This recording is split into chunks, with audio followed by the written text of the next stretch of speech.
Alright.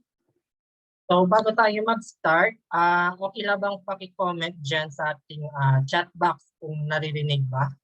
Naririnig ba tayo?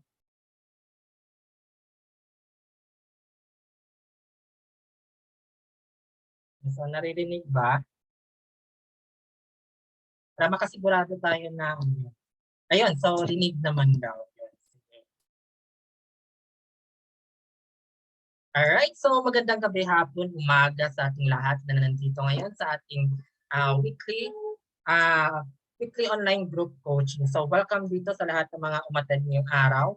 And by the way pala, no, bago tayo magsimula, magpakilala muna ako. Ako nga pala si Coach RJ Escanio, isa sa mga official leader ng Team Genuine Academy. Alright? And nandito ako ngayon. So actually, hindi pala ako yung magiging trainer nyo ngayon. So, ako po yung mag-i-introduce sa inyo kung sino yung magiging trainer natin ngayon. So sino na ba yung excited dito? So sino na yung excited sa gabing ito para matuto na naman sa panibagong lesson? So pwede bang paki-comment dyan? Ayan, so yan, syempre si Coach Carl excited na excited. Ayan, si Eugene, Mary Ann, ayun. So, I think excited ng lahat. Pero yun nga, itong speaker natin, bago ko siya ipapakilala. So, yung background ng speaker natin ito ay syempre, isa siya sa mga official leader ng Team Genuine. Ayan. So sino yung makakahula kung sino yung ano natin, kung sino yung magiging trainer natin. And by the way, isa din siya sa mga meron siyang 5 taon na experience pagdating sa online business. And mag-iisang taon pa lang siya dito sa Team Genuine. Okay? So mag-iisang taon pa lang siya sa Team Genuine. And imagine, nagiging official leader na agad siya ng ating team. And yun nga, isa rin siya sa mga 100,000 key achievers. Ayan. And isa rin siya sa mga nagtatop sa ating team sa top sales, top referrers, at saka yung sa top sponsors. So makikita niyo lagi yung pangalan niya. And syempre, siya rin yung pinakamaganda at pinaka-cute na coach dito sa Team Genuine. Ayan. So siguro hindi na ako magpatumpik-tumpik pa. So let us welcome yung pinakamamahal nating coach. Let us welcome Coach Angeli Hales.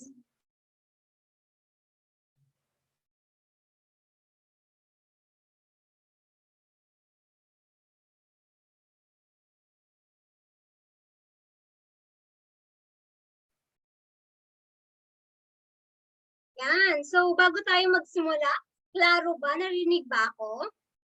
So, pakitype naman ng 1 kung naririnig. Yan, naririnig daw. So, para sa mga bago, so welcome sa ating online group coaching. So, bago ako magsimula pala, magandang umaga, gabi, tanghali sa ating lahat. Okay? So, sino naman dito yung mga bago? First time umatan sa ating OGC. Sino yan? Paki-comment naman or paki-message naman para at least ma-shoutout natin. Yan, si Leo Anthony. Yan. And then, si Leo lang ba yung bago natin? Si Tej, si Dandan, si Riza, si Marites, yan. Si Kimson. So, sa lahat ng mga bago, welcome. And then, congratulations kasi nag-take kayo ng action para mabago yung buhay nyo. Okay? So, sino naman dito yung mga nakabawi na sa pinuhunan nila? Or sa pinang-enroll nila, sino naman dito yung mga nakabawi na? Ayan. So, para naman sa mga nakabawi na, so hindi na natin mababasa, para naman sa mga nakabawi na, syempre, congratulations. So, tuloy-tuloy nyo lang kasi lalaki pa yan. And para naman dun sa mga hindi pa nakakabawi, tuloy-tuloy nyo rin kasi darating at darating yung time na makakabawi at makakabawi din kayo. So, before anything else, by the way, ako nga pala si Angeli Hales. So, yun nga sinabi ni Coach RJ, syempre pinakamaganda. So, ayun. So, actually, nanggaling kami ni Coach RJ before sa isang kumpanya kung saan tinuturuan kami magsinungaling para lang makapanghikayat ng mga tao, which is very unethical kung iisipin talaga natin. Pero buti na lang nabigyan kami ng chance na magbago sa tulong ng Team Genuine Academy. So para pala sa mga kasama nating mga leaders dyan, paki-admit na lang ng mga bago nating or pumapasok natin ng mga students. Okay? So ayun, syempre, yun nga, puro unethical yung tinuturo sa amin. And then, siguro hindi kami naging successful sa business na yun kasi feeling namin, syempre personally, unethical yung tinuturo.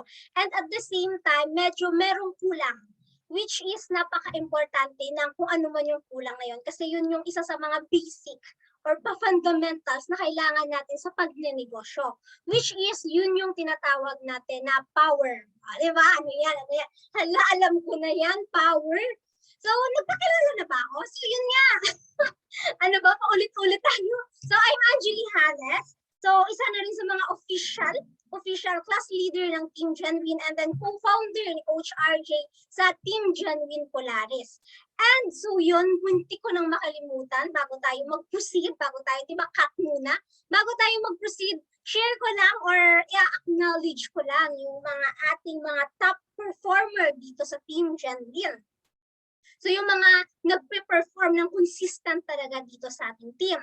So, syempre, for the month of September, top 10 sales performer natin, si Coach Merlay and Daniel Santander, si Coach Neljet and Dennis Duhapa, Angelica Islabra, Cathy and Louven Delica, syempre yours truly, Angeli Hales, tsaka RJ Escanio.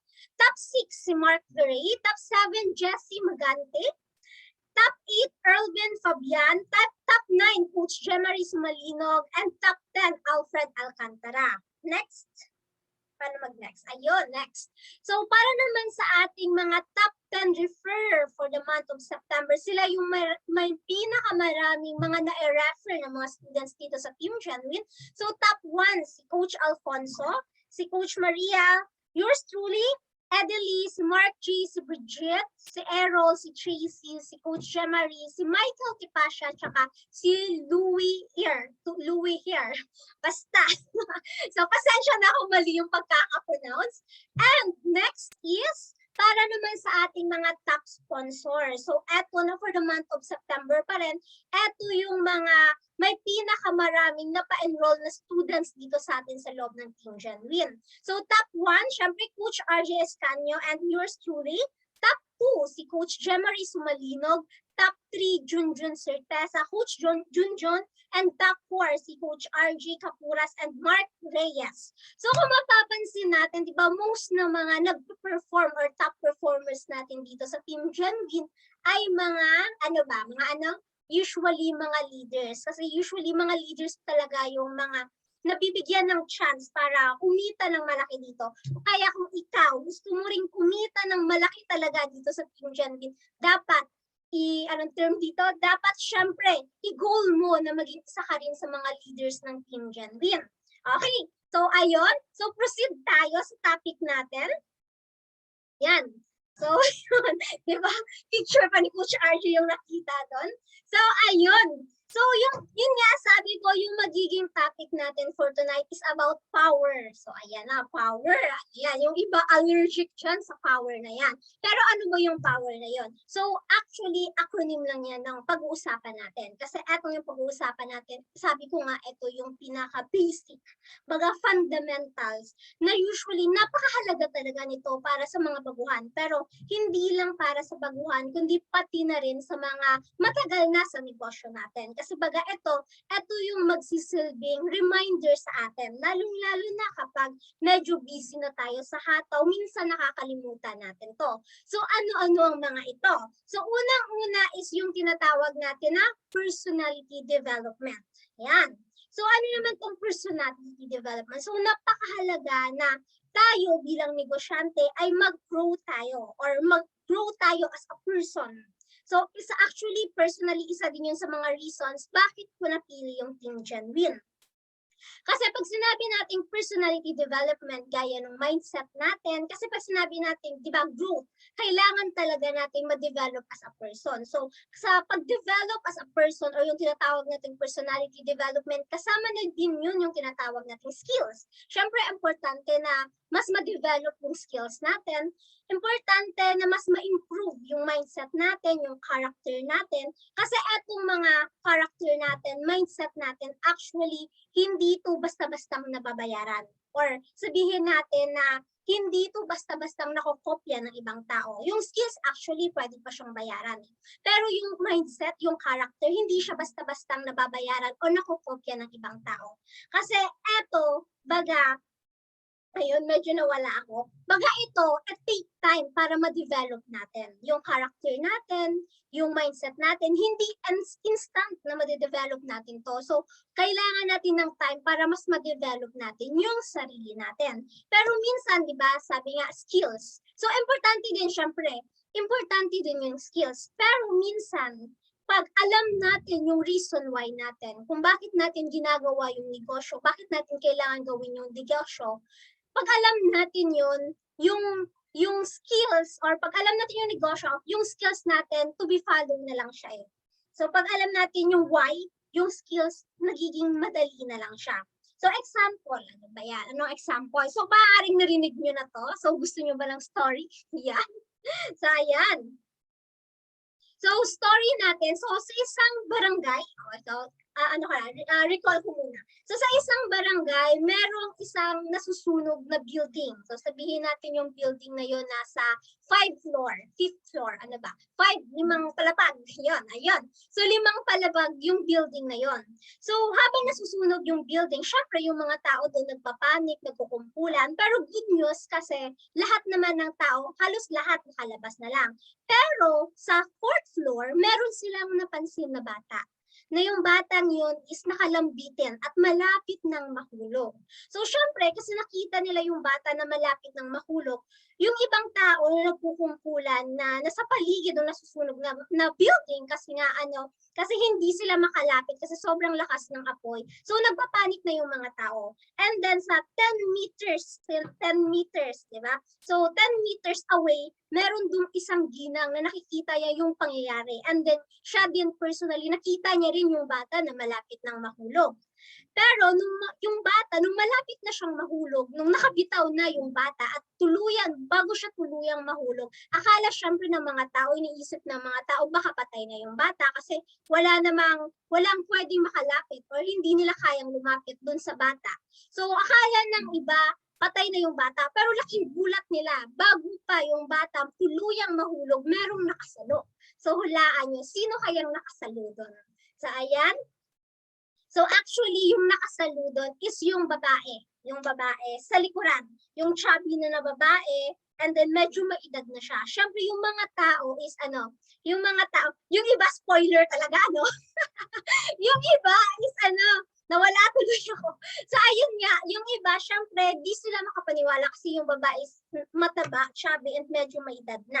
So dahil sa hindi makapaniwala yung mga tao sa nangyari na nagawa ng ginang na masalo yung bata, syempre meron silang pinasubukan ng mga athlete, yung mga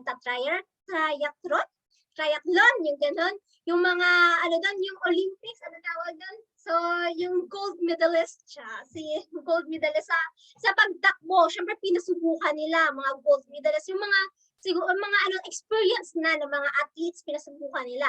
Pero, ni isa sa kanila, hindi nila nagawa yung ginawa ng ginang. Hindi nila nasalo habang nagde-demo at yung hinuhulog ay yung manika. And then, syempre, na-curious yung lahat. So, yung ginawa, merong isang TV channel, sabihin na lang natin na na 24 oras. Kasi wala nang TVS. So, sa 24 oras, syempre, may nag-interview. Sabi nila, ma'am, paano nyo nagawa yun? Ano po yung sikreto nyo? Kasi marami nang nagsusumubok pero hindi nila nagawa.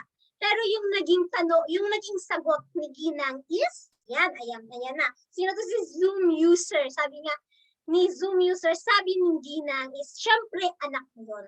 Anak ko yun, kaya masasalo ko yun. Syempre, di ba, kahit naman tayo, di ba, pag mahal natin sa buhay, yung nasa panganib, lahat naman gagawin natin para matulungan sila. So, yun yung ibig sabihin nun. Kung malalim or naiintindahan mo kung ano yung reason mo, bakit mo ginagawa yung negosyo natin, magiging madali na lang kung paano mo siya gagawin. Minsan kasi, di ba, example, pag buhay na nakataya, hindi na kailangan na sabihin natin, magre-research ka pa kung paano sumalo, tama? So yung gagawin mo, mag-take ka na lang ng action, tama? So hindi ka na maghihintay na yung ibang tao yung sumalo sa anak mo. Tama ba? Ganon din sa atin. So pag alam natin kung bakit natin kailangan gawin yung negosyo natin, kahit wala pang mga tao na gumagabay sa atin, walang nagme-mentor sa atin, pero alam natin personally na kailangan natin gawin yung negosyo, alam natin yung rason bakit kailangan natin gawin, tayo mismo yung naghahanap ng paraan para magawa natin yung negosyo. Klaro ba? Yan, ano ba? May natututunan ba, winners? Ayan. So, ayun nga, sabi ko nga, mahalaga talaga na alam natin yung reason natin. Pero, syempre, wag natin kakalimutan yung pag-develop pa rin ng personality natin. Okay? Kasi minsan, usually kasi pag sinabi natin pag-develop sa sarili natin, minsan mahirap, hindi siya madali sa umpisa. Pero pag na-develop natin yung personality natin, yung sarili natin, yung mindset natin, yung character natin, nagiging madali na lang yung negosyo natin. Or nagiging madali na natin siyang ipasa sa iba. Anong ibig ko sabihin? Kasi minsan nahihirapan tayo na maging successful sa ginagawa nating negosyo kasi merong tatlong rason. Minsan hindi tayo nagiging successful kaagad kasi dahil dito sa tatlong rason. Unang-una, possible, hindi mo pa nakukuha yung success na gusto mo kasi unang-una is hindi ka pa ready. Anong ibig ko sabihin? Imagine mo na lang sa ngayon, example, ngayon baguhan ka. And then, imagine mo na lang na sa isang araw, merong nag-inquire sa'yo about sa product natin na 200 within 1 day. So, mga 2 days, sabihin natin 2 days mo palang ginagawa yung negosyo. And then, may nag-inquire na agad sa'yo na 200 na katao. So, paano mo sila sasagutin lahat? Hindi ka pa tapos aralin yung ating fundamentals or hindi ka pa tapos na aralin yung product selling essentials, di ba?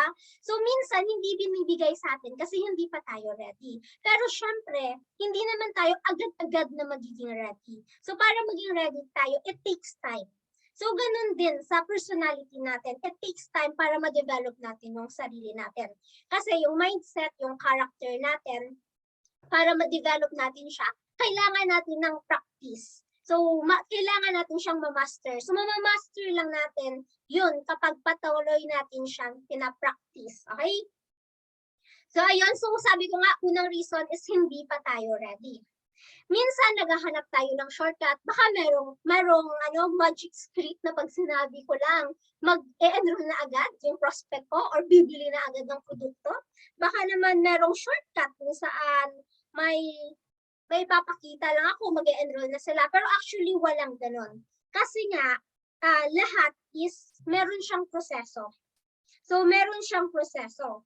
And then, so, yung shortcut is, di ba, minsan, kasi tinuturo ng ating mga coaches. Kasi mas swerte tayo actually na meron tayong mga coaches na gumagabay dito sa loob ng Team Genuine, di ba? Imagine na lang, andyan na lahat-lahat sa Team Genuine, wala ka nang hahanapin pa, aaralin mo na lang, and then i-apply mo na lang. And may bonus ka pang mga coaches na handang gumabay sa'yo. So dito sa atin, minsan yung mga coaches natin, may mga tinuturo sa atin na minsan hindi nila ine-explain or hindi natin naiintindihan kasi para maintindihan natin yung bagay na yun, kailangan muna nating ma-experience personally. Example, rejection. Sa rejection, kahit gano'n namin ka-explain sa'yo kung ano yung feeling pag nare-reject ka, pero hanggat hindi mo siya na-experience personally, hindi mo siya maiintindihan. Okay ba? So, ayun. And then, syempre, so yun nga, naghahanap tayo ng shortcut. Pero actually, wala nang shortcut, di ba?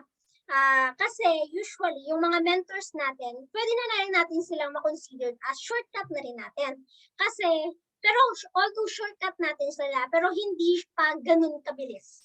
Paano sila naging shortcut? Naging shortcut sila kasi baga yung mga pagkakamali nila before is hindi na nila ituturo sa atin. Baga kung ano yung effective, yun na lang yung tinuturo sa atin. Kaya nakakatipid tayo sa time. Mas nakaka-shortcut tayo compare sa kanila. Example kasi, yung ibang mga pag may mentor kasi tayo, yung iba, yung baga, yung mentor, yung experience nila, example, na kinailangan nila ng ilang taon bago nila makuha yung success. Pero pag may mentor ka, mas napapabilis siya. Example na lang kay Coach Carl, di ba? Si Coach Carl is, bago niya nakuha yung success niya, it takes 4 years. 4 years niya na trinabaho bago niya nakuha yung masasabi niya na talagang success. So, ganun din sa atin. So, dahil nandiyan na si Coach Carl na gumagabay sa atin, posible na mas makuha natin yung success natin sa mas maiksing panahon. Okay, possible makuha natin within 1 year, within 2 years. Yung importante is gawin lang natin yung negosyo natin ng tuloy-tuloy. Okay? Are you learning, winners? So yun nga, very important na nag-grow tayo as a person kasi kung hindi tayo, di ba may kasabihan na if you are not growing, you are dying. Tama? So napakahalaga na nag-i-improve tayo. So yun, nakalimutan ko. Second reason pala. Hindi ko naman, di ba first reason is yun nga, di pa tayo handa. Pangalawang reason is, di mo pa deserve. So what if gastador ka and then kumita ka in 1 day ng 1 million? Kung gastador ka, saan mo kaya ilalagay yung pera mo na 1 million? Di ba? Malamang igagastos mo yun sa luho mo, tama? So, ibig sabihin, hindi mo pa deserve na kumita ng ganyang kalaking pera. Okay? And next, so yun, sabi ko nga kanina, di ba, shortcut. Yung shortcut natin is yung mga mentors natin o yung mga coaches natin, which is para makuha natin yung success na nakuha nila, syempre, kailangan din nating pagdaanan yung hirap na na-experience nila. So, hindi naman exactly pareho sa experience nila, pero kasi sa buhay, meron tayong kanya-kanya namang challenges na binibigay sa atin. Na kapag nalampasan natin yung challenges na yun, dun pa lang yung time na deserve na natin makuha yung success na gusto nating makuha. So, ayun. So, pangalawa is, hindi mo pa deserve. Una is di ka pa ready, pangalawa is hindi mo pa deserve. Minsan, hindi natin nakukuha yung success na gusto natin kasi minsan mayroon tayong pangatlo. Hindi ka na nga ready, hindi ka pa deserve. So, yun yung medyo pinakamahirap sa lahat. So, para syempre maging ready tayo and maging deserving tayo sa success na gusto nating makuha, importante na makinig tayo sa mga mentors natin na gumagabay sa atin at the same time, i-develop natin yung sarili natin. Sabi ko nga, yung mindset natin, hindi siya madaling palitan. Hindi siya basta-bastang napapalitan. Kasi example, so for how many years, example ako na lang, or ako, bago ko ito naintindihan yung sa mindset, actually at the age of 19. So imagine, for 19 years na lang, yun yung mindset mo, yun yung paniniwala mo, yun yung ginagawa mo araw-araw, tapos biglaan na lang papabuhin. Di ba? Hindi naman madali, mahirap talaga siya. So how much more kung meron tayong mga kasama dyan na 25 years old, 30 years old, 50, 60. So ibig sabihin, yun yung kailangan mo palitan na mindset. So ilang taon, ilang dekada. And syempre, it takes time. Hindi mo siya kayang palitan lang ng 1 taon, ng 2 taon. It takes time talaga. Okay? Yun. Next is, so yun nga, kasi minsan sa mindset natin, hindi natin maiiwasan na meron tayong mindset na get rich quick, di ba? Kasi pag yung mindset natin is yung madali ang kitaan, di ba? Ganun yun eh.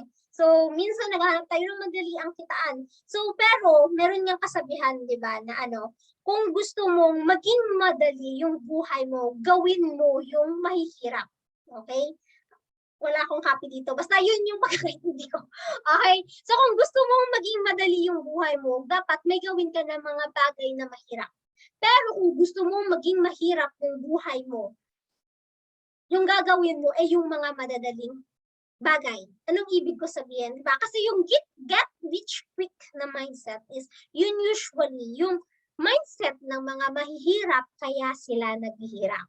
Example, di ba, sa employment. So, hindi ko naman disclaimer ha, hindi ko naman dinadown yung pagiging employed or yung employment. So, real talk lang tayo dito. Sasabihin lang natin yung katotohanan, okay? So, di ba sa employment, meron kang sweldo a 15 at 30, di ba? Meron ka mang gawin o wala, may darating at darating na sweldo. Kasi nga, di ba, binabayaran mo per hour kang binabayaran. So, madali siya, di ba? Kasi may gawin ka o wala nga, merong income na darating sa'yo o meron kang salary. So, ibig sabihin, kung meron kang katrabaho na medyo papetiks-petiks lang, or sabihin nating tamad, tapos ikaw yung masipag, so, kahit siya tamad, ikaw masipag, pero at the end of the day, pareho pa rin yung sweldo nyo. Tama o tama? Yan. Yan. Ouch, ang sakit. So, ayun. So, ibig sabihin, yung pagiging employed ay madali. Tama? Kasi may gawin man o wala, meron talagang kita. Pero pag nasa negosyo ka kasi, minsan, hataw ka ng hataw, pero wala ka pa rin nakikitang resulta. Tama or tama? Minsan, approach ka ng approach sa prospect, pero wala ka pa rin, puro pa rin rejection. Tama? So, ibig sabihin, hindi siya madali. Minsan kasi tanim tayo ng tanim, pero yun nga, wala pa rin tayo nakikitang resulta. Kaya, kasi yun nga, it takes time para bago natin makita yung resulta na hinahanap natin. Pero yung importante is, habang nagsisimula ka, i-develop mo muna yung sarili mo, especially personality development. Kasi pag naitama na yung, or naintindihan mo na yung tamang mindset, yung tamang character, yung tamang personality, yung skills, madali na lang siya. And then, pag nangyari yon, yung resulta mo, madali na lang. Magugulat ka na lang, yung resulta mo, andyan na. Okay? So, are you learning, winners? Masyado bang mabilis? Ganun talaga daw pag ilongga, walang preno sa pagsasalita. Diba? So next, diba, P is power. P is power daw. P is personality development. So sa P, next tayo sa O, which is yun yung ownership. Okay?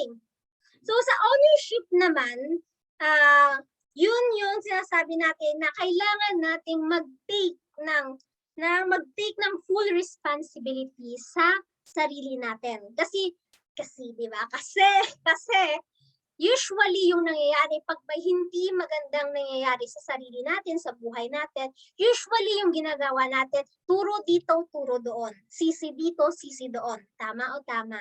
So, lahat tayo ginawa natin yun. Pero never natin ginawa na nagturo tayo sa sarili natin.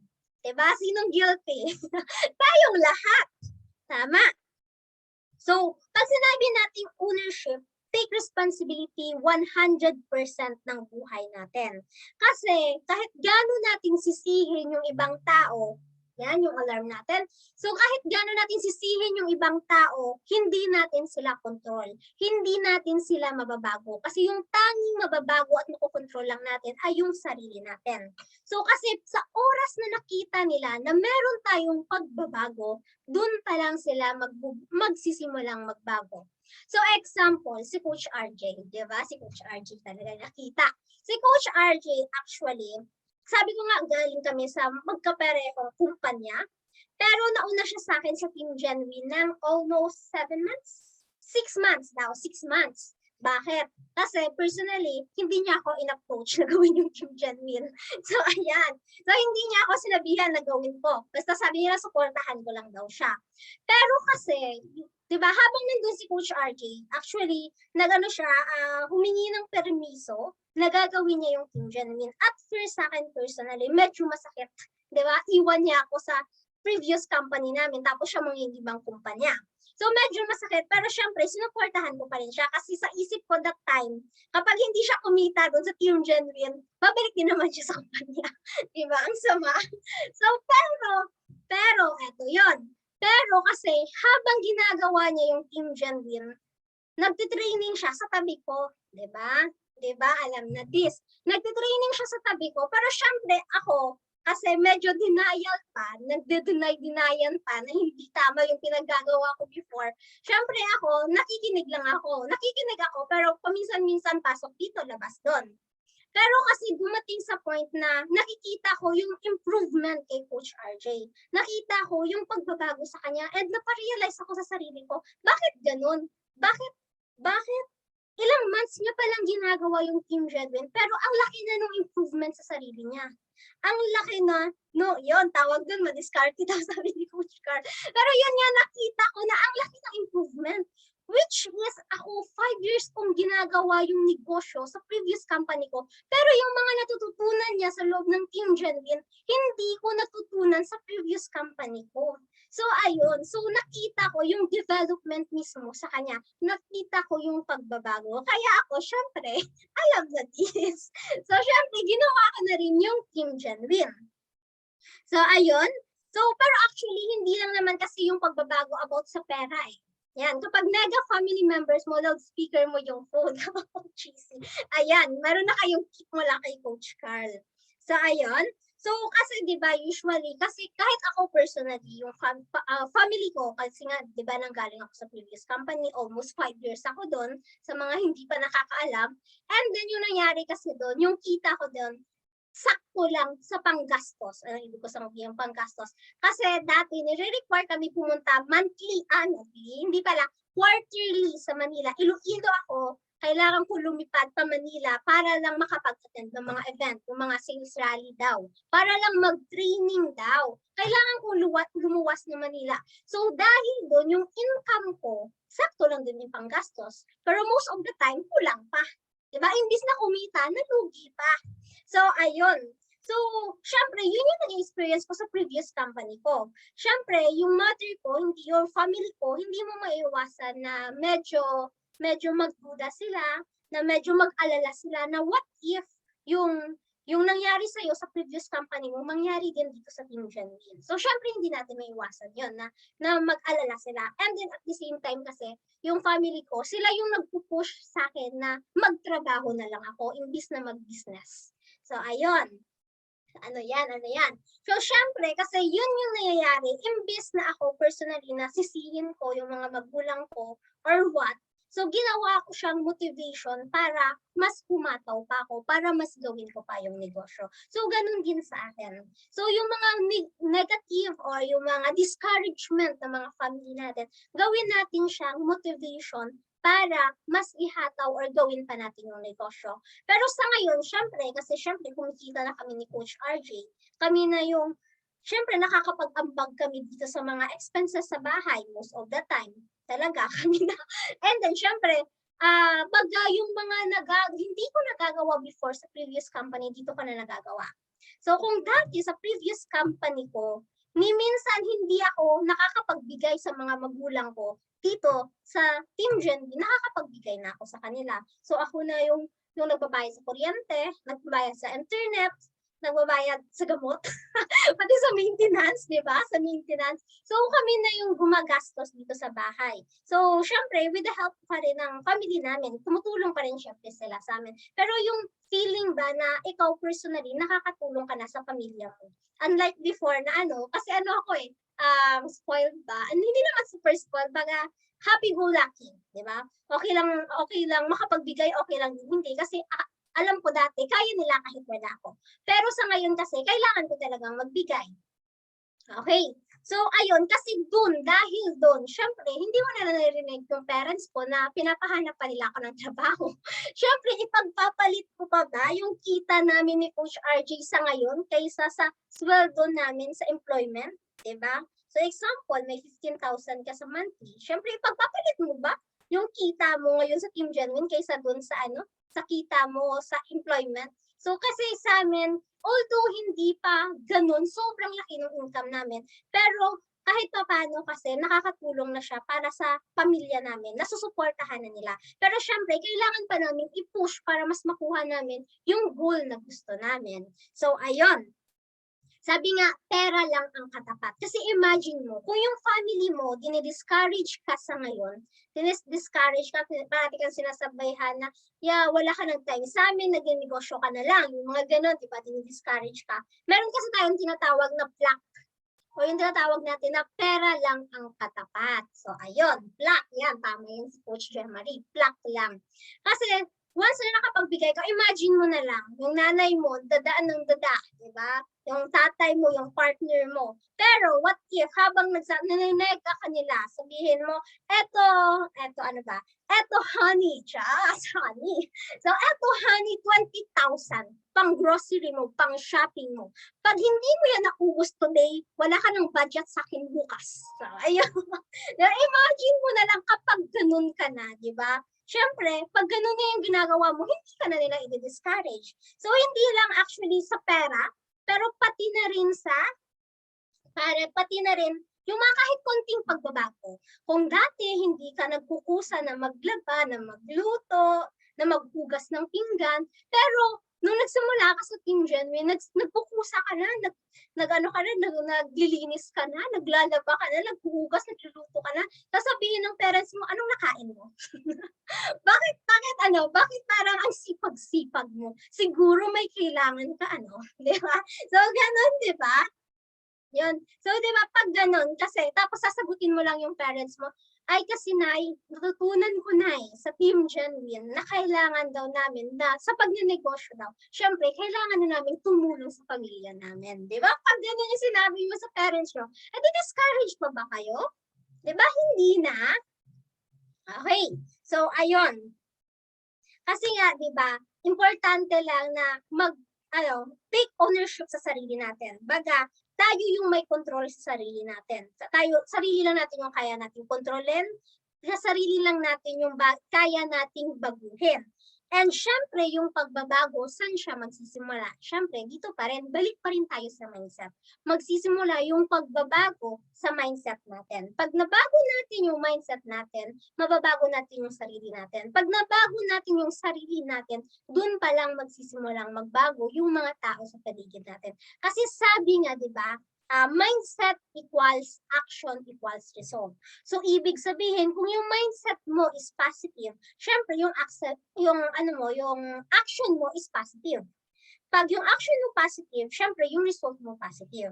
Kung negative na yung mindset mo, yung action mo negative din. And then yung result mo negative din. Pero nasa sayo kung positive or negative mindset ba yung papairalin mo. Okay? And then take responsibility sa buhay natin or ownership. Ito yung tatandaan natin, ownership. Ito yun. So wait lang. Prepare. So handa na ba? So yung ibig sabihin sa ownership kasi, di ba, yung tayo yung may control sa buhay natin, tayo yung nag-take ng responsibility. Okay? Kung ano man yung mangyari sa atin, positive man or negative, wala tayong sisisihing ibang tao, kundi sarili lang din natin. At the same time, ito yung tatandaan natin. Every time na nakikinig tayo sa opinion ng iba, ibig sabihin nun, hindi mo na pag-aari yung buhay mo. Hindi na ikaw yung may control sa buhay mo. Anong ibig kong sabihin? Every time na nakikinig tayo sa mga kaibigan natin, sa kapamilya natin, GF, kasi yung ibang tao ngayon, usually yan yung mga nanay natin, tatay natin, kapatid, girlfriend, boyfriend, best friend, di ba? Sila usually, yung ibang tao na yan, every time na nakikinig tayo sa opinion nila, ibig sabihin, hindi na tayo yung may control sa buhay natin. Tama or tama? Kasi personally, nangyari yan sa akin. Nagtagal ako doon sa previous company ko kasi feeling ko, hindi naman feeling ko lang. Kasi yung nangyari doon, yung isa sa mga hindi ko doon natagalan. Yun yung tamang term eh. Isa doon sa mga hindi ko natagalan is yung feeling ko na hindi na ako yung may control sa buhay ko. Feeling ko, yung mentor ko na o yung coach ko na yung nagpo-control ng buhay ko. Anong ibig ko sabihin? Malamang sa malamang maraming na-experience nito. For how many years ko doon sa previous company ko? Kasi ewan ko ba, sobrang bait ba? Sobrang bait na naabuso na. To the point na hindi na ako nagde-decide para sa sarili ko. Nagde-decide na ako para base sa kung ano yung opinion ng iba, kung anong iisipin ng iba. So ayun, na yung tipo kasi yung coach ko before, yung tipo na kapag lumabas ka or kapag hindi mo sila kasama, ano tawag doon? Yan, tinatawanan ako ni Coach RJ. Hindi ko kaya sasabi. Yung tipo na kapag lumabas ka, tinatanong ka, anong ginawa mo today? Bakit wala ka sa office? Diba? Anong ginawa mo ng umaga? Anong ginawa mo ng hapon? Yung tipong kapag nag-personal day ka, personal day yan ha, one day off lang, tatanungin ka, anong ginawa mo? Bakit hindi ka nakapag-post? Bakit hindi ka nag-report? Bakit hindi ka nakakasagot? Sinong relate?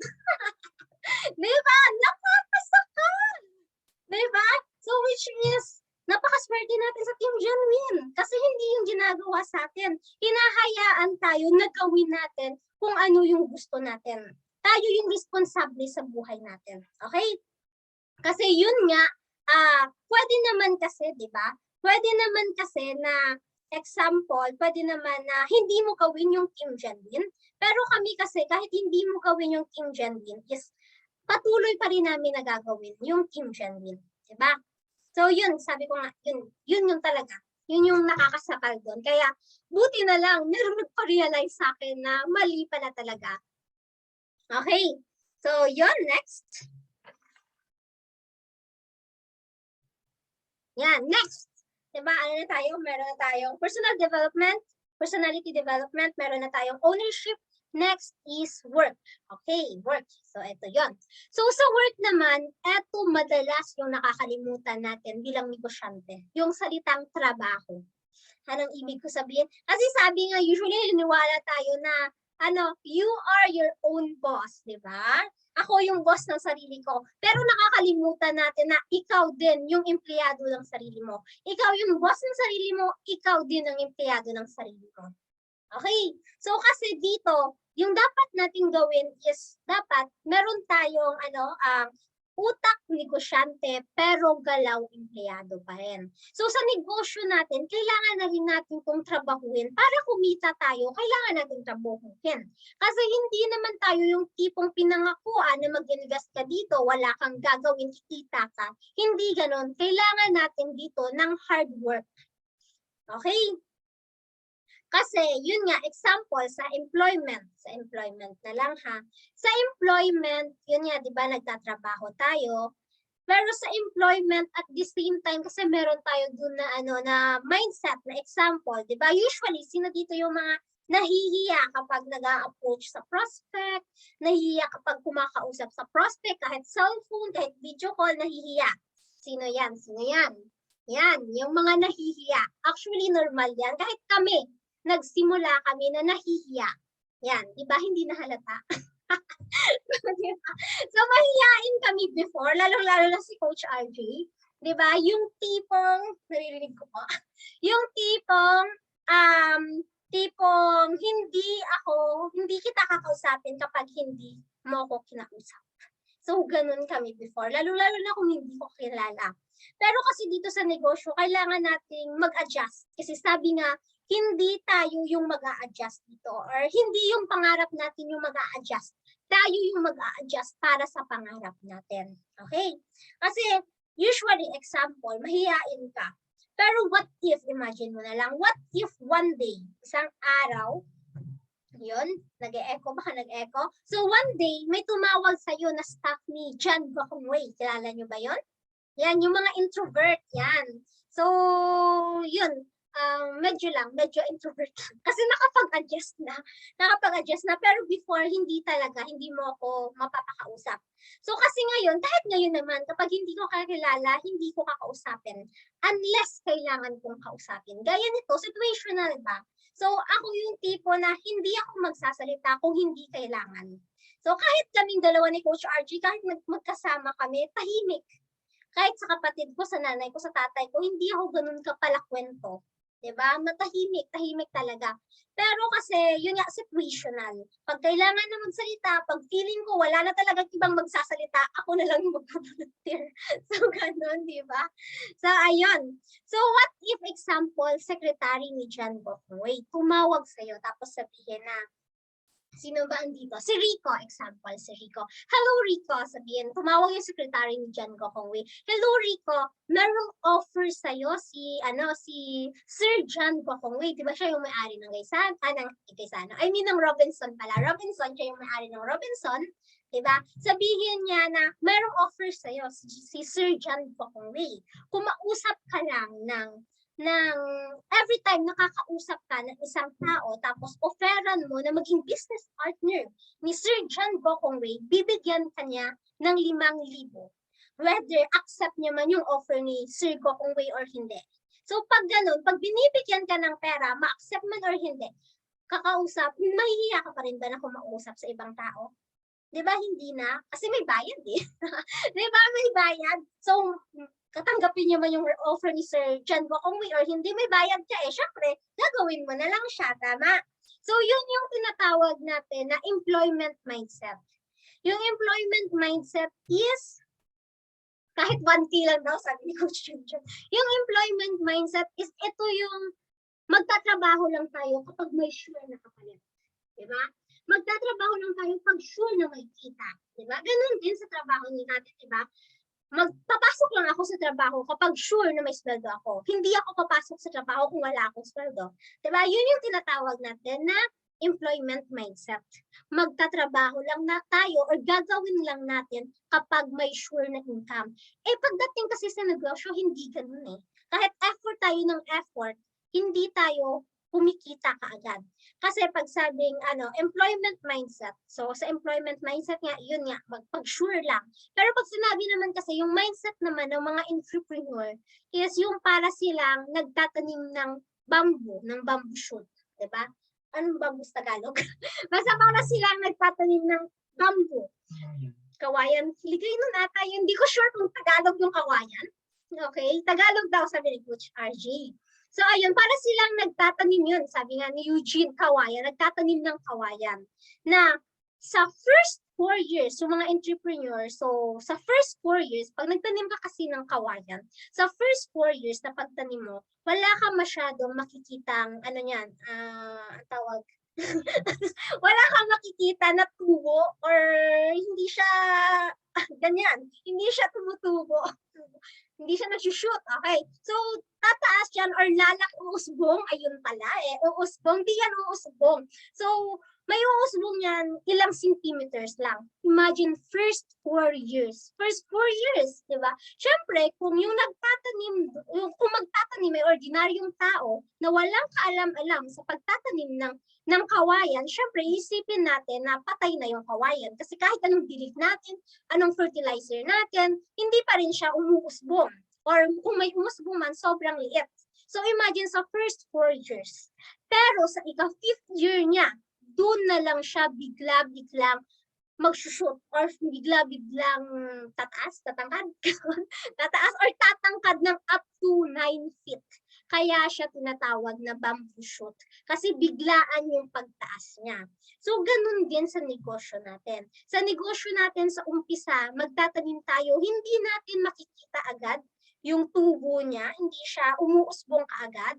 Pero, yun pala, yung kawayan, isa ilalim, meron siya, sa first 4 years niya, dun siya humuhukay ng malalim na pundasyon. So, ganun din sa atin. Sa first 4 years, possible sa first 4 years o sa mga unang taon natin sa negosyo, maaaring wala tayong masyadong makitang resulta. Pero kasi yung binibuild kasi doon, yung pundasyon natin. Na kapag nag-build natin yung pundasyon na yon, bigla na lang natin, hindi natin inaasahan, bigla na lang natin makikita yung resulta na hinahanap natin. Okay? Are you learning?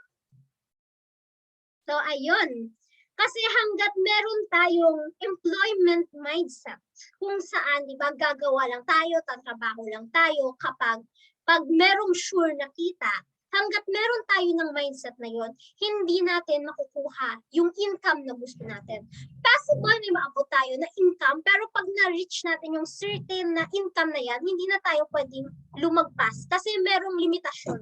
Ano yung limitasyon na yon? Yung limitasyon na yon is yun yung mindset natin. Yung mindset natin na magtatrabaho lang tayo kapag merong sure na kapalit.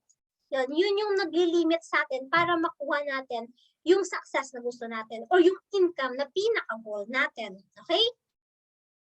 Kasi sa umpisa, syempre, mahirap talaga. Mahirap tong negosyo natin, lalo na kung first time mong gawin ito. Kasi nga, hindi ka pasanay. Pero kapag ginawa mo siya ng tuloy-tuloy, nasasanay ka. Diba? Silent learning coach, Yan. Pag ginawa mo siya ng tuloy-tuloy, nasasanay ka. And habang nasasanay ka, nagiging madali na lang siya. Kasi nagiging habit mo na siya. Okay? So, nagiging hobby mo na siya. Kapag nasanay ka na, kung naging part na siya ng hobby mo or naging habit mo na siya, hindi mo napapansin na gagawa mo na lang siya nang walang ka-effort-effort. Example, pag natututbrush ba tayo, nag-iisip pa tayo? Di ba hindi na? Kapag naliligo ba tayo, nag-iisip pa tayo? Di ba hindi na? Minsan, natapos na tayo sa paliligo, pero hindi natin namalayan. Naiisip na natin, nag-shampoo ba ako? Nagsabon ba ako? Di ba? Kasi hobby na natin siya. Nasa habit na natin siya. So, ganun din sa negosyo natin. Pag ginawa natin siya ng tuloy-tuloy, hanggat naging habit na natin siya, nagiging madali na lang siya. Sa amin, personally, challenge yung pag-follow up sa prospect. Yung pagsagot sa prospect, yung yung pag-approach sa mga prospect. Before, sobrang hirap para sa amin. Sobrang hirap talaga, lalo-lalo nung follow-up, kung magbibigay ka ng oras para sa follow-up talaga, napakahirap siya sa umpisa. Pero kasi nung nasanay na kami, nagiging madali na siya. So, ganun din sa inyo. So, pag nasanay ka na, magiging madali na rin yan. So, sa ngayon sa amin, pag sa loob ng isang araw, hindi kami nakapag-follow up, pakiramdam namin parang may kulang. Parang hindi buo yung araw namin. Parang may hindi kaming nagawa. Kasi kasama na siya sa habit namin. So, yun lang din yung gagawin nyo. Gawin nyo lang siya ng tuloy-tuloy hanggang sa maging habit nyo na siya or maging habit nyo na siya. Kasi yung rejection, normal lang naman yan. Diba? Naalala nyo, yung first time nyo makapagbenta. Yan. Ano yung feeling ng first time mo makapagbenta? Yung first time na may nag-enroll under sa'yo. Diba? Ano yung feeling? Di ba excited ka? Di ba baliw na baliw ka? Tuwang-tuwa ka? Di ba ganun yung feeling mo? Pero nung mga time na yon, nung moment na yon, naalala mo pa ba yun? Heaven daw. Yun. Putol-putol ba ako?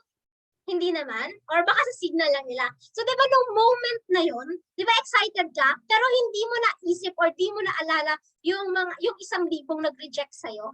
Tama or tama? Diba? Kasi yung nararamdaman mo is merong isa na nag-yes, diba? Dun ka masaya ka dun. So, kasi para makuha natin yung yes na yon, kailangan muna nating pagdaanan yung napakaraming no. Okay? Kaya tuloy-tuloy lang. So, diba? So, yun nga sabi is sa taas. Yun. Work. Diba sa work na tayo? Tama, work. Sa work naman is minsan, di ba, lagi nating tatandaan na dito sa Team Genuine, yung tinatanim kasi natin dito is mangga. Di ba? Kasi sa employment, munggo, di ba? Laging tinuturo yan ni Coach Carl. So dito kasi pag sa employment kasi, usually, di ba, gusto natin, hindi natin ginagawa kasi gusto natin may sure na income agad. So ganun din sa munggo. Di ba, magtatanim tayo ngayon, bukas, meron na tayong kakainin na sure. Pero syempre, para on the next day, meron tayong makain ulit na sure, kailangan ulit natin magtanim. So, ang tanong, hanggang kailan natin kayang magtanim? Hanggang kailan natin kayang magtrabaho? Yan. So, hanggang kailan? Unlike dito sa business, sa umpisa, magtatanim ka, magsasakripisyo ka, pero later on, makikita mo na lang yung resulta. Okay? And then, so yun, kasi tatandaan natin palagi na yung tinatrabaho nyo dito, hindi pangarap namin bilang coach, bilang sponsor nyo, bilang mentor nyo. Yung tinatrabaho mo dito, personally, ay pangarap mo.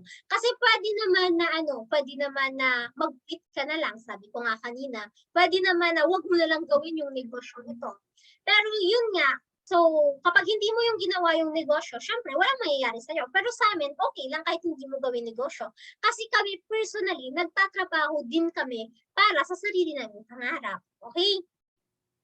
Kasi minsan sinasabi ng iba, ay ayoko dyan kasi sa taas lang yung mga yumayaman. Relate. Sino yan? Yan. Ayaw ko dyan kasi sa taas lang yung mayaman. Pero actually, totoo yun. Sa taas lang yung mayaman. Kasi, bakit? Kasi yung mga nasa taas lang, usually, yung masisipag. Sila yun lang yung nagpupursige. Sila lang yung humahataw.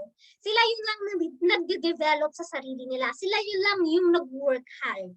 So, pag ginawa mo rin yun, syempre, nasa taas ka na rin. Kasi yung pagiging nasa taas, actually, hindi siya posisyon. Hindi sa posisyon. Kasi kung nasa taas lang, yung kumikita talaga dito, o yung mga nauna lang yung kumikita dito. Di ba kami ni Coach RJ? Ilang buwan? Magwa 1 year pa lang ako dito sa Team Genuine, pero nagawa na namin mapasok yung leadership. So, ibig sabihin, hindi ito sa nauna. So, ibig sabihin, nakasalalay ko sa hard work na ilalagay mo dito sa negosyo natin. Okay? So, yan. Are you learning? Next is, di ba, meron na tayong personality development, meron na tayong ownership, meron na tayong work, and fourth, meron na tayong empowering vision. Ayan, ano yung empowering vision? So, vision. So, yung vision, yun yung mga bagay na kapag iniisip natin, nababaliw tayo. Di ba? Yung tuwang-tuwa tayo, kinikilig tayo. Ayan, ano yan? So, ayun. So, empowering vision. So, dito, syempre, importante na meron tayong empowering vision at the same time, meron siyang skills na kasabay. Importante na may skills na kasabay. Kasi hindi naman pwede na, ano ka lang dyan, imagine ka lang dyan, nag-imagine ng future mo, tapos wala ka namang ginagawa, wala ka namang skills. Syempre, hindi mo naman yun makukuha. Okay? So, empowering vision, yun yung mga bagay na nagbibigay sa atin ng kilig, di ba? Kilig, yung feeling, yung tuwa, kapag naiisip natin siya. So, example na lang. Example, that is si Coach RJ. Kasi yung vision natin, possible natin yung makuha in the future. So, explain ko later. Kasi example is, importante na sa pag-visualize natin is merong feeling. Diba? Bakit? Kasi meron tayo diyang kasi yan yung isa sa mga paraan na niloloko natin yung isip natin. Niloloko natin yung isip natin. Anong ibig ko sabihin? Kasi sa isip natin, meron tayo tinatawag na conscious mind, tsaka unconscious mind. Diba? Medyo malalim na to. So, conscious tsaka unconscious mind. So, yung conscious, syempre, yun yung mga bagay na aware tayo. Diba? Nararamdaman mo ngayon, nakikita mo ako ngayon personally, naririnig mo ako. Hindi lang para personally, virtual. Naririnig mo ko, nakikita mo ko, nararamdaman mo ngayon kung nasan ka nakaupo, conscious ka. Nararamdaman mo na naiinitan ka sa electric fan. Okay, naiinitan ka. Okay, nararamdaman mo na inaantok ka na. Kung inaantok ka na, yan. Sino yung mga inaantok na yan? So, conscious ka kung ano yung nararamdaman mo. Pero pag sinabi naman natin subconscious, yun yung mga bagay na hindi natin napapansin. Example, di ba? Pag gising ka, syempre, conscious ka. Pero pag natutulog ka, subconscious mind na yung gumagana doon. Kaya, minsan, nananaginip tayo, tapos hindi natin maintindihan yung panaginip natin, and pag gising natin, is wala naman tayong naaalala, kasi yung tawag ito, yung prevail talaga, or yung conscious, meron tayong subconscious mind, yun yung nangingibabaw kapag natutulog tayo. Okay? So, anong ibig ko sabihin? So, kapag kasi na nag-visualize tayo, ini-imagine natin yung mga bagay na gusto nating mangyari in the future, niloloko natin yung isip natin. Niloloko natin yung subconscious mind natin. Paano siya? Kasi example, sino dito yung mga natatakot sa gagamba? Sino yan? Present. Sino dito yung mga nakakatakot sa gagamba? Gagamba. Yan. Wala ba? Ako lang ba? Sa ipis.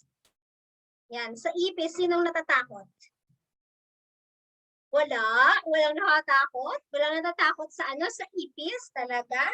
Sa gagamba na Christian. Sa ipis, di nga. Kahit sinong lalaki, kapag lumipad na yung ipis, malamang sa malamang, tatakbo yan. Yan. Yan. So, yun sa daw, sa kay crush, diba? Sa asawa niya. So, yun kasi, example sa akin personally, ayaw ko sa gagamba. Okay lang kung malayo, pero huwag mong ilalapit sa akin. Okay? Kasi pag malapit na, tudong iwas na ako yan. Kahit mabangga ako, kahit magkapasa-pasa ako, basta maiwasan ko lang yan. Okay? So, na-curious ako nito lang, bakit ba ako sa gagamba? Bakit ba? So, kasi naalala ko, kasi before, sino nakapanood ng Harry Potter, di ba? Mahilig ako sa Harry Potter before na meron dong scene kung saan si Ron, di ba, yung isa sa best friend ni Harry, is meron dong scene na pinalibutan siya ng sobrang daming gagamba. So, simula nun, feeling ko, nandiri ako na parang, ang pangit, di ba? Diba? So, ganun. So, and then, minsan kasi may nakikita ko, di ba, merong favorite character ko si Ron. Di ba minsan, meron kasi tayong mababasa, di ba, na may mga poisonous na mga gagamba. So, syempre, natatakot ako. Baka kasi kagatin ako, balason ako, mamatay ako. Di ba? So, usually kasi, yung experience natin na yun, hindi natin namamalayan. So, kung anong mang experience, kung anong kinakatakutan natin. Minsan kasi, meron tayong experience na hindi natin namamalayan na program pala siya sa subconscious mind natin. Kaya tuwing nakikita natin siya, todo iwas na tayo, takot na tayo. So ganun din pagdating sa visualization, importante nararamdaman natin. Kasi pag nararamdaman natin, yung subconscious mind natin, naghahanap siya ng paraan. So, paraan para makuha natin yung pinapangarap natin or yung binivisualize natin na hindi natin nalalaman, hindi natin napapansin. So, isa sa mga patunay, nandito ka ngayon sa Team Gen. Di ba? Isa sa patunay na maaaring dati nangarap ka na mabago yung buhay mo, magkaroon ka ng magandang buhay. So, nangarap ka dati. And then, nung nakita mo yung Team Genuine, sinabi or nakita ng subconscious mind mo na ito na pala yung magiging daan para makuha ko yung pangarap ko. So, ganun siya. So, importante na naramdaman natin yung visualization natin, yung mga pinapangarap natin. Kasi iba yung goal, iba yung strategy. So, yung goal, yung strategy, yan, syempre, meron yung step by step na ginagawa natin para makuha natin. Pero pag sinabi kasi natin na empowering vision, pag sinabi natin vision, minsan hindi natin alam kung paano siya makukuha. Pero importante pa rin na kahit hindi natin alam paano siya makuha, is pagpatuloy pa rin natin yung pag-visualize o yung pagpangarap natin. Diba? Importante na gawin natin siya. Okay, kasi sabi nga, diba, hindi naman yung mahirap talaga.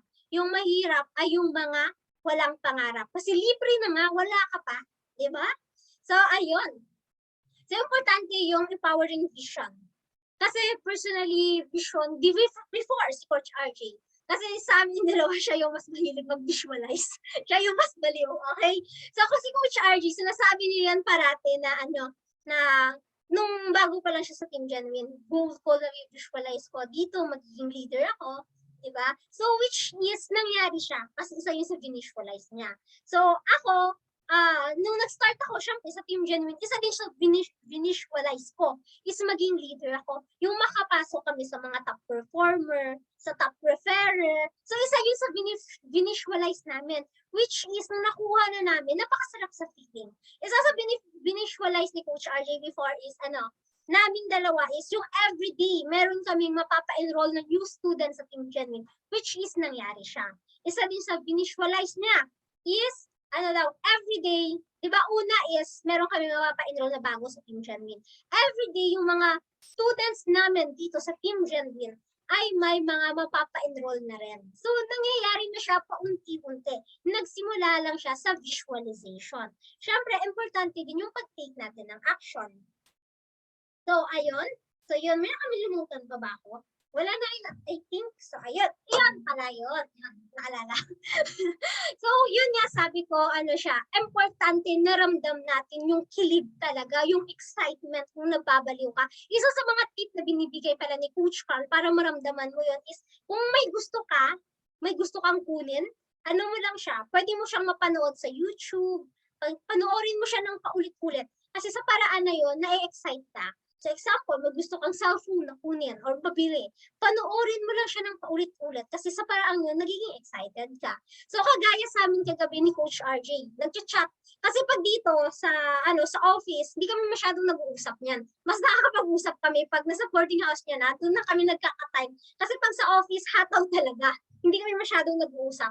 So kagabi nag-chat kami na imagine, di ba, sa ngayon pa lang, almost 1 year natin na ginagawa yung Team Genuine. Meron na tayong more than 300, 400 na students under sa Team Genuine Polaris sa pinag-usapan namin. So how much more after 1 year natin dito? So pag pasok natin by end of the year, watch how much more kung meron na tayong 700 students, 1,000 students, di ba? So, yun yung, sa akin, personally, yun yung nagpapabaliw sa akin. Hindi yung ibang transition. Yung imagine mo na lang na ikaw, personally, ikaw imagine mo na lang.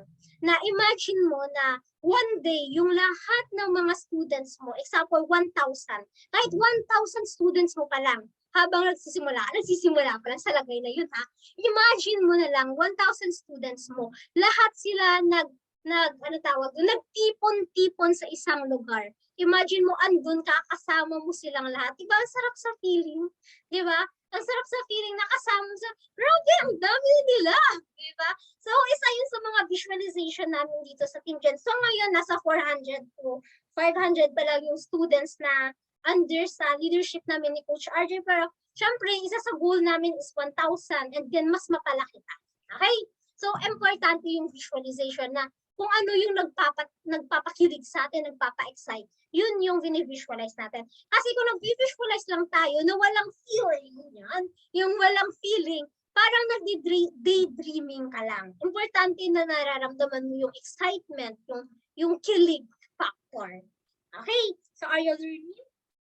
So, next is, di ba, meron ng personality, meron ng power. Ano ba sa power?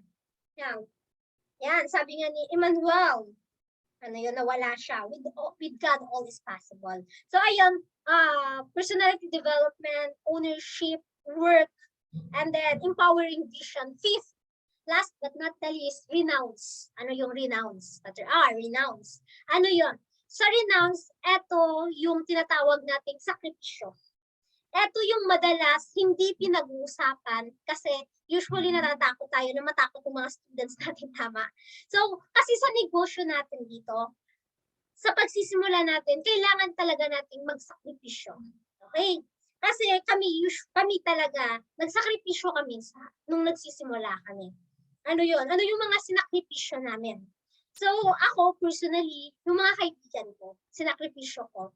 Kasi although mababait naman yung mga kaibigan ko, kasi sakripisyo yung ibig sabihin is hindi ko na sila nabibigyan ng masyadong time. Kung dati, weekly magkakasama kami, halos araw-araw magkakasama or monthly magkakasama, ngayon, paminsan-minsan na lang. Kasi, syempre sabi ko nga, magkaiba kami kasi ng goal sa buhay. Sa ngayon, sa kanila kasi nag-i-enjoy pa sila eh. Sa akin kasi, importante sa akin sa ngayon na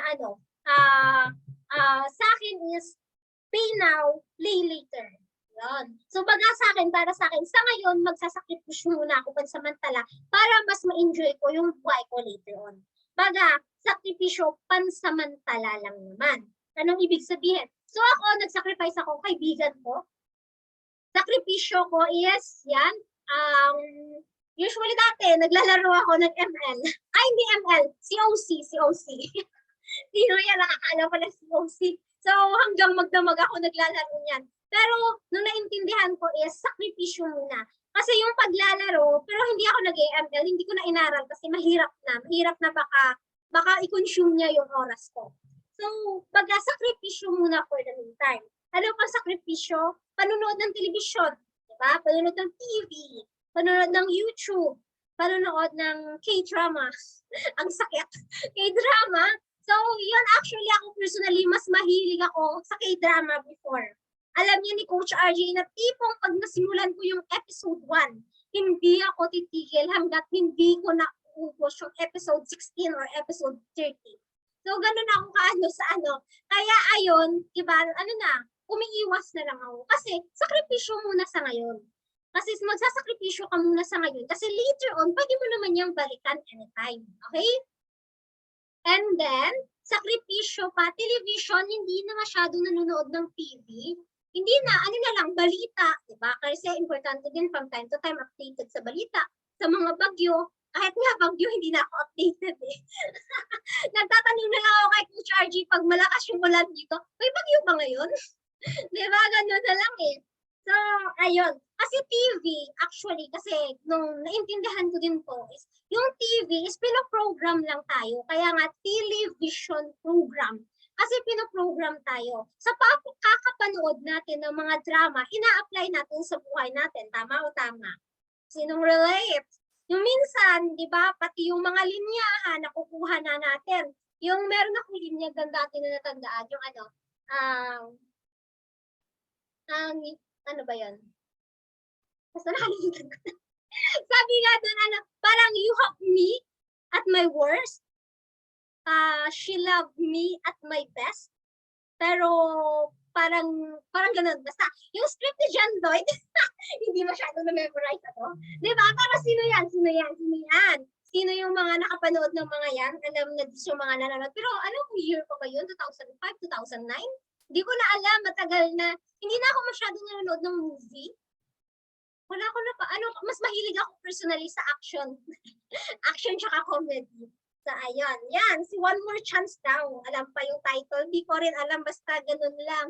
So, ayun. Kasi yun nga, pinoprogram lang tayo. Diba? Ina-apply natin sa buhay natin. Minsan, yung magagaling yung mga commercial, yung mga advertisement. Minsan, pag bibili tayo ng isang produkto, first time natin binili, diba?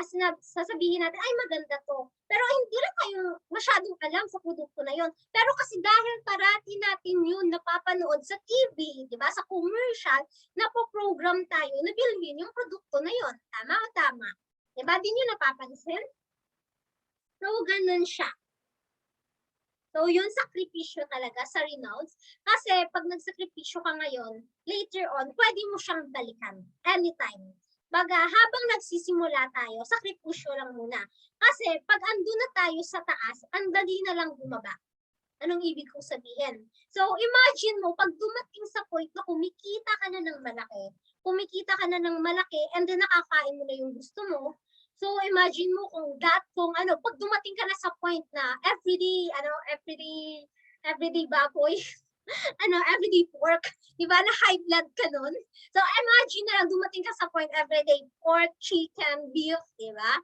So, dumating ka sa point na yon. Pag andun ka na sa point na yon, and then nagsawa ka na everyday ganun yung pagkain mo, di ba pwede mo namang sabihin, ay nakakasawa na, gusto ko naman itry yung galunggong. Di ba, ang daling bumalik sa baba. Pero kung sa baba ka, ngayon, yung ulam mo, example, is galunggong. Hindi mo pwedeng sabihin, ay, ayoko kumain ng galunggong, nagsasawa na ako sa galunggong, ayoko na lang kumain. Di ba, gano'n na lang, hindi ka na lang kakain, kasi wala ka nang ibababa pa, di ba? Unlike, pag nasa taas ka, pwede ka pang bumaba. And then yun pala, empowering vision, dapat pag nag-visualize tayo or nangangarap tayo, yung pinakasagat na. Bakit?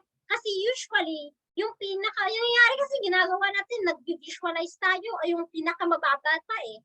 So, example, pag nag-visualize tayo or nangarap tayo, gusto ko income weekly 10,000. Yan, as in naman daw. Example, 10,000. Pero nung hindi mo na-hit yung 10,000 in 1 week, sabi mo na lang, ay 5,000 na lang. Eh, pero nung hindi mo naman na-hit yung 5,000, sabi mo na, 2,000 na lang. Eh, hindi pa rin yung 2,000. Ay, 500 na lang in 1 week. Diba? Ganun. So, yun yung nangyayari eh. So, baga yung nangyayari is, nakocontent tayo sa maliit na goal or maliit na pangarap. And then, baga, yung income natin, pinagkakasya natin. Baga, yung pangarap natin, pinagkakasya natin sa income natin. Kung baga, or example, ito lang yung income natin. Hanggang dun lang din yung pangarap natin. Kung maliit lang din. Pero dapat kasi, lakihan natin yung pangarap natin. And then sa malaking pangarap na yun, dapat doon tayo magpupursige na maabot natin yan sa pagpapalaki ng income natin. Okay? Naguluhan? Joke lang. Ayun, yun nga sa sakripisyo. Yun nga, mas madaling bumaba kapag nasa taas ka na. Pero pag sa baba ka, mahirap umakyat sa taas. Kaya nga nagsasakripisyo tayo sa ngayon. Pero yun nga, pansamantalang sakripisyo lang. Baga sa atin sa ngayon, pay now, play later. Baga, ngayon nagsasakripisyo tayo para mas ma-enjoy natin later on. Kasi usually yung nangyayari ay, ini-enjoy natin yung ngayon. Sinasabi natin, ay bata ka pa, i-enjoy mo muna yung buhay mo habang bata ka pa. Di ba? Yun yung nangyayari. Which is, ilang taon ka ngayon? Example, 20 ka, 25. Ano ba yung panahon na makonsider mo na bata ka pa? Di ba? 20 to 25, sabihin mo, yun yung bata ni time mo. So 20 to 25, ibig sabihin, habang 20 to 25 ka, dun ka lang mag-i-enjoy. At the age of 26 onwards, magsasakripisyo ka na. kung yung konsepto mo ay play now, pay later, di ba? So, ibig sabihin pala kung nag-teach ka ng hanggang 100, from 26 years old hanggang 100 mo nag-edad, magsasakripisyo ka pala? Ganun ba yun?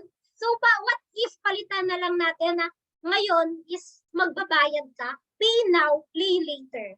Magsasakripisyo ka ngayon, ng ilang taon, sabihin natin, 5 years, magsasakripisyo ka muna ngayon na ginagawa mo yung negosyo, and then after ng 5 years na yun, dun ka na mag-enjoy. Diba mas masarap yung ganun? Tama o tama? Yan. Maswerte yung mga bata pa. So, mas masarap na sakripisyo muna sa ngayon. And then later on, mas ma-enjoy lang natin. Gusto akong sabihin na kayo. So, ayun. So, are you learning, winners? Nasaan ba yung sound? So, ayun. So, may natutunan pa? Actually, yun yung pinaka-topic natin. May natutunan.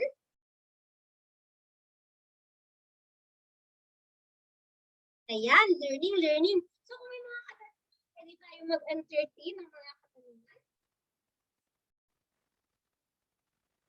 Yun nga, sabi nga, pahabol, yung sakripisyo natin sa ngayon lang yan.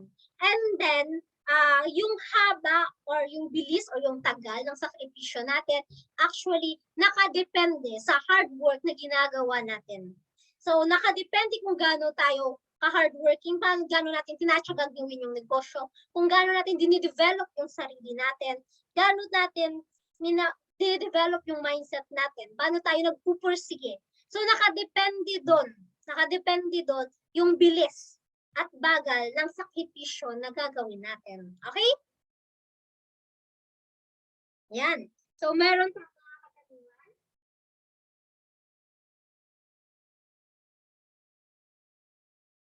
Yan, parang susobra na nga, coach, mukhang kailangan ng extra space na overload daw. Pasensya na. Yan. Ini-imagine ko kung may company ako under Team Genmin, lahat ng empleyado ko nag-aaral sa Team Genmin. Wow. Grabe, di ba mga visualizations natin? So, ayun. So, kung wala nang katanungan, pwede na tayo mag-picture-picture. Di ba? Direct sa picture-picture, no? So, ayun. Napakaswerte natin na nasa Team Genmin tayo kasi andito na lahat. So, kailangan na lang nating aralin tsaka i-apply. Okay?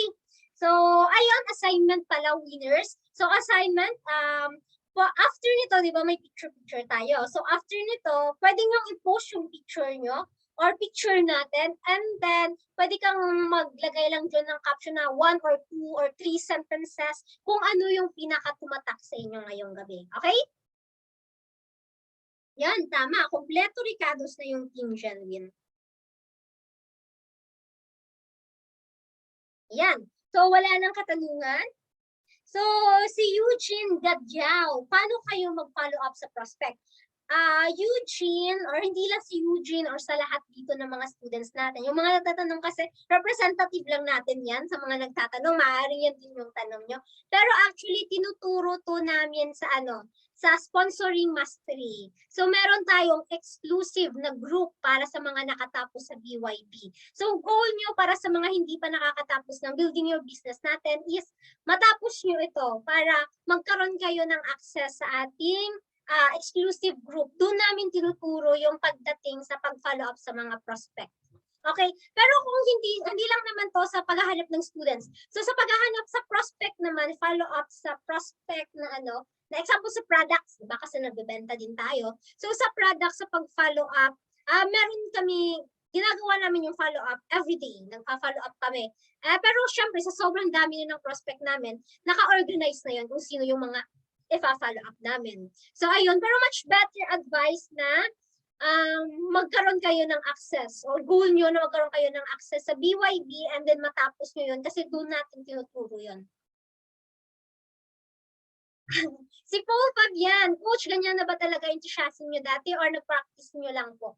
Siya, dati mahiyain talaga, as in. Kung nakita ni Coach RJ yung pinaka-first video ko na nag-talk ako, grabe to, pinagtawanan talaga. Natawa tuloy siya. Nakita niya yung first video ko na nag-talk ako, sobrang pabebe. Pabebe. Pinagtawanan tuloy ako. Na yung tipo yung kamay ko, nakatago pa sa pulsa ko, and then gumagalaw-galaw pa. Kasi, syempre, ano kasi ako offline talaga, offline na-develop kasi dati, sa dating kumpanya, offline yung mga activities namin, yung tipong, ano talaga, kami yung nagsasalita sa gitna. Walang kodigo. Memorize mo dapat yung sasabihan mo. So, kami yung nagsasalita doon, and then yung tipong, na kami yung kumakausap sa mga prospect, kami yung naglalatag ng marketing at lahat-lahat. Napakaswerte niyo sa Team Genuine. Kasi nandun na yung video. Ipapanood nyo na lang. Hindi nyo na kailangan ilatag. Hindi nyo na kailangan kayo pa yung magdi-discuss sa prospect kung ano yan. Diba? Hindi na. So, yun. So, yun sa amin kasi yun, kami yung naglalatag kahit yung pabaliktad na sulat. Yaka-yaka. Diba? Yaka-yaka kasi na-practice for almost 5 years ba naman na araw-araw yun yung ginagawa. Yung tipong dati na pumupunta pa kami sa literal na bukit. Yung tipong yung tuhod mo tsaka yung siko mo para maakyat mo yung bukit na yun, nagmimit. Diba? Nagkikita silang dalawa. Kasi sobrang akyat. Ganun kami dati ganun yung ginagawa namin dati. Kaya na-develop na rin nung patuloy na ginagawa. Yun nga, di ba? It takes time para ma-develop siya. Sa una, hindi mo pa, medyo mahirap siya. Pero pag nasanay ka kasi, na tuloy-tuloy mo ginagawa, na-develop na lang siya. So, yung pagiging madaldal ko naman is ano siya, ang situational. Pag close ko, madaldal ako. And yun, pag close ko, madaldal ako, and pag may naalala akong mga kalokohan, doon ako makulit. Pero kung normalan lang na usapan, tahimik ako. So, ako yung pinakatahimik hanggat sa kailangan ko nang magsalita. Kasi magsasalita lang ako kapag wala nang ibang nagsasalita. Ayun, mag-initiate lang ako kapag wala na talagang ibang voluntaryo na nagbo-voluntaryo. Yan, meron bang mga katanungan? Yan, coach, meron ba? So, paano ko coach nagagawa ang production ng araw-araw? So, actually, sa production, full-time kasi kami ni Coach RJ eh. So, meron na yung, activity task talaga. Meron kasi kaming, personally, meron kami, habang nagsisimula, or eto pwede, meron kaming mga task na kailangan namin gawin. Example, nakalagay na doon for the day. So, naka-organize na yon. Kailangan, muna, syempre, magligpit sa bahay, tumulong sa bahay. And then, after na ron, pag nagawa na namin yung obligasyon namin sa bahay, nag-take time na kami sa pag-follow up at pagsagot ng mga prospect. Okay? So, ayun. So, I hope nasagot ko yon. So, sa Iloilo, kami? Haro, Iloilo. Okay? So, yun. So, maraming salamat. Yan, nakakahawa yung masaya. So, thank you din. So, ayun. So, kasi diba, kailangan kong maging makulit kasi pag hindi ako makulit, makakatulog kayong lahat.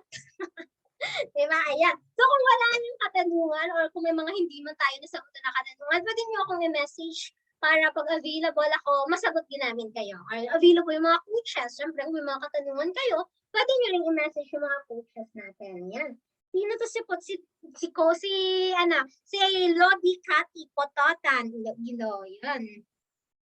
Yan. So, kung wala ng questions, pwede na tayo mag-picture. So, ready na ba? So, ilabas na yung mga nagagandahan at nagwagwapuhan.